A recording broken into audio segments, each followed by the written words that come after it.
স্ত্রী অতিরিক্ত সন্দেহ করলে কি করবেন? ১. মাথা ঠান্ডা রাখুন। মাথা ঠান্ডা রাখুন। তাকে বুঝিয়ে বলুন, এমন কোনো কাজ করবেন না যেন সন্দেহ তৈরি হয়। নিজের দিক থেকে শতভাগ সৎ থাকুন এবং মেইলি ব্যাপারে আগে থেকেই সতর্ক থাকুন। ২. সব কিছু পজিটিভলি নিন। আপনাকে অনেক ভালোবাসে, তাই হয়তো সন্দেহ করে বা হারানোর ভয় করে, এজন্য এটাকে পজিটিভলি নিন। ৩. হেসে উড়িয়ে দিন। সামান্য সন্দেহ হলে হেসে উড়িয়ে দিন, তবে অতিরিক্ত পর্যায়ে গেলে চিকিৎসা নেওয়া উত্তম। কারো কারো বংশগতভাবে মাত্রা অতিরিক্ত সন্দেহ রোগ থাকতে পারে। ৪. মনের কথা শেয়ার করুন। স্ত্রীর সাথে সব কথা মন খুলে শেয়ার করুন।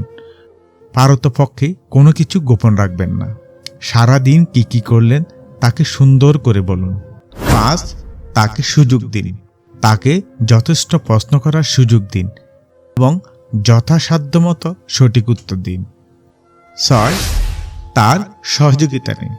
কারো উপকার করতে চাইলে স্ত্রীর সহযোগিতা নিতে পারেন, এতে করে সে মানসিকভাবে শান্তি পাবে। ৭. তার সম্মান নষ্ট করবেন না। কারো সামনে স্ত্রীর সম্মান ক্ষুণ্ণ হয় এমন কোনো কাজ বা কথা বলবেন না। ৮. তাকে গিফট দিন।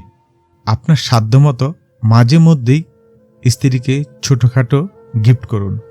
৯. তাকে ভালোবাসুন। স্ত্রীকে নিজের সবটুকু দিয়ে ভালোবাসুন। ১০.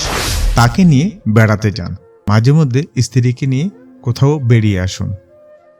আপনার দাম্পত্য জীবন সুখের হোক, সুন্দর হোক, মধুময় হোক, এই কামনায় আজ এ পর্যন্তই। ধন্যবাদ। ভালো লাগলে ভিডিওটি শেয়ার করুন এবং চ্যানেলটি সাবস্ক্রাইব করে পাশে থাকা বেল আইকনটি অন করে দিন, যেন এ ধরনের নতুন নতুন ভিডিও আপডেটগুলো সাথে সাথে পেতে পারেন। ধন্যবাদ।